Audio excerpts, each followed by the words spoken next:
네, 안녕하세요. 정신과 육체는 연결되어 있다. 무브먼트 디자이너 제이키입니다. 반갑습니다. 오늘은 다이어트에 성공하기 위해서 저희가 어떤 실천 방안을 가지고 어떻게 행동에 옮겨야 되는가에 대한 구체적인 이야기를 좀 해볼 건데, 다이어트라는 것은 결국에 소모 칼로리보다 섭취 칼로리가 적으면 돼요. 다시 얘기해서 내가 먹는 것보다 더 많이 움직이면 돼요. 이것은 여러분들이 다 아실 만한 어떤 그런 기본적인 논리일 텐데, 그런 논리를 떠나서 그렇다면 우리가 구체적으로 어떻게 덜 먹어야 되는지, 어떻게 더 움직일 수 있는지에 대한 방안을 여러분들한테 말씀을 좀 드리려고 해요.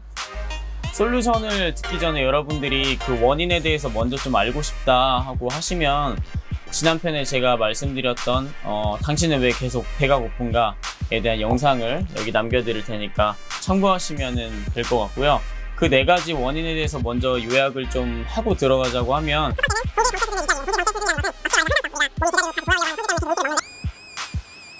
동질 정체 수준을 유지한다라는 게 우리 몸에서 필요한 어떤 체지방이나 단백질량이나 이런 것들에 대한 정상 범주가 있는데, 그 범주를 계속 유지한다는 거예요.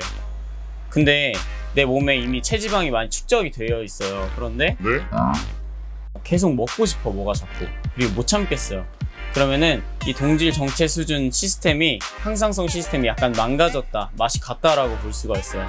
그래서 우리가 이 동질 정체 수준이 왜 맛이 갔고, 그리고 이거를 어떻게 조절을 할 수 있는지에 대해서 말씀을 드릴 건데, 2가지 호르몬에 대해서 말씀을 드릴 거예요. 첫 번째는 이제 렙틴이라고 하는 그 식욕을 억제시키는 호르몬이고요. 두 번째는 이 그렐린이라고 하는 식욕을 자꾸 돋아주는 그런 호르몬, 이 2가지에 대해서만 중점적으로 말씀을 드릴 건데, 먼저 렙틴이라는 거에 대해서 좀 말씀을 드리면, 대부분 마른 친구들이거나 아니면 정상 체중을 잘 유지하고 있는 친구들을 보시면은 이 렙틴이라는 호르몬이 잘 활성화될 가능성이 커요. 이 친구들은 내가 음식을 먹다가 포만감을 빨리 느끼게 하고 식욕을 억제하는 역할을 해요. 그런데 그렐린이라는 이 호르몬은 식욕을 더 증가시키는 애들이에요.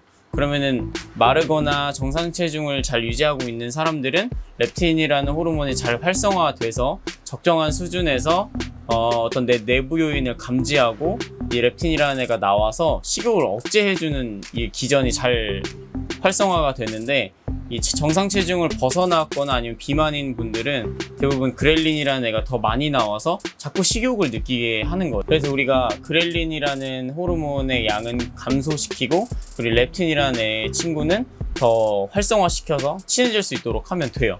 그게 무슨 얘기냐면, 일단 그렐린이 잘 활성화되지 않게 감소되게 만들려면 첫 번째로 중요한 게 아침 식사를 하시는 거예요. 그 아침 식사 자체가 건강에 좋다 좋지 않다 여러 가지 이야기들이 많이 있는데, 적어도 우리가 다이어트를 하기 위한 목적이라고 하면 아침 식사를 하는 거를 좀 권해드려요. 왜냐면은 아침 식사를 하게 되면 그렐린 양이 조금 감소되는 효과가 있다고 해요. 그래서 잘 생각해 보시면, 다이어트 한다고 아침부터 쫄쫄 굶잖아요. 그러면 오후부터 갑자기 고삐 풀려가지고 막 밤에 야식 먹고 그러잖아요. 그게 그렐린이라는 애가 왕성하게 활동할 수 있는 어떤 환경을 제공해 주는 거나 다름없거든요. 그래서 아침 식사를 하는 거를 첫 번째로 말씀을 드리고요. 또 말씀드리고 싶은 것은 물을 많이 드셔야 돼요. 여러분들이 물을 많이 드시게 되시면 그렐린이라는 애가 활성도가 확 줄어든다고 해요. 그래서 여러분들 물 많이 드시면 포만감도 많이 느끼고 식욕도 좀 감퇴하는 거를 느끼실 수 있거든요. 그래서 물을 많이 드시는 거를 추천을 하고요. 그 다음에는 여러분들이 술을 줄이셔야 돼요. 술 드시면 여러분들이 아시겠지만, 술 드실 때 보통 안주 되게 고칼로리를 즐겨 드시는데, 술 먹다 보면은 또 막차쯤 되면은 고칼로리 음식이 또 땡겨요. 그게 내가 몸에서 진짜 필요해서 먹는 게 아니라 그렐린이라는 애가 엄청 활성화돼서 그래서 또 드시는 거거든요. 그래서 말씀드린 것처럼 물 많이 드시고, 그 다음에 술 줄이는 거 꼭 잊지 마세요. 또 그 이외에 여러분들한테 말씀드리고 싶은 거는 숙면. 우리가 잠을 굉장히 잘 자야 된다는 거예요. 보통 하루에 7시간, 8시간 푹 숙면을 하시면 이 렙틴이라고 하는 호르몬이 굉장히 잘 활성화될 수 있는 환경을 또 만들게 돼요. 그리고 또 한 가지는, 여러분들이 굳이 운동이 아니더라도 헬스장 가거나 이렇게 할 시간이 굳이 없다라고 하시면 강아지랑 공원 나가서 산책하시는 거 것도 굉장히 추천을 해요. 그러니까 신체 활동을 늘리는 것이 렙틴도 활성화에 도움이 많이 되거든요. 그래서 잘 주무시고 그 다음에 신체 활동을 좀 늘리시는 거를 규칙적으로 추천을 드립니다. 여러분들이 맛있는 음식을 먹는 거는 우리한테 일종의 보상을 줘요. 정서적인 어떤 쾌락을 느끼게 해주고 스트레스도 일시적으로 완화시켜줘요. 근데 이게 굉장히 위험한 거예요. 특히 이제 패턴이나 습관이 됐다라고 하면. 그래서 여러분들이 스트레스 받거나 하셨을 때 음식을 드시지 마시고요. 다른 것들을 하는 거예요. 뭐 예를 들어서 푸시업을 한다든지 뭐 스쿼트를 한다든지 아니면은 뭐 책을 본다든지 하시는 거죠. 두 번째는 그 보상 체계 자체를 바꾸는 거예요. 스트레스 받았을 때 다른 행동을 하는 거죠. 뭐 차라리 노래를 부르거나 아니면은 뭐 춤을 춘다든지 어떤 취미 생활을 한다든지 하는 그 보상 체계 자체를 바꿔버리는 거죠. 그렇게 힘든 걸 어떻게 해? 이렇게 생각을 물론 하시겠지만 생각을 여러분들이 해보시면 스트레스 받고 나서 여러분들이 맛있는 걸 먹으려고 하는 그 과정도, 준비 과정도 생각보다 만만치 않다라는 거예요. 여러분들의 인식과 어떤 그런 행동의 변화가 필요하기 때문에 반드시 여러분들이 스트레스 받고 나면 어떤 보상 체계 자체를 바꿔버리는 거죠. 그거를 습관화 하시면 여러분들이 많은 음식을 섭취해서 살이 찌는 일을 좀 덜하지 않을까라고 생각을 하는 거죠. 뭔가 그냥 그 보상 체계를 뒤집는 것 자체가 되게 거부감이 많이 드실 거예요. 어렵다고 생각을 하실 텐데 제 말 믿고서 그냥 한번 행동을 한번 해보세요.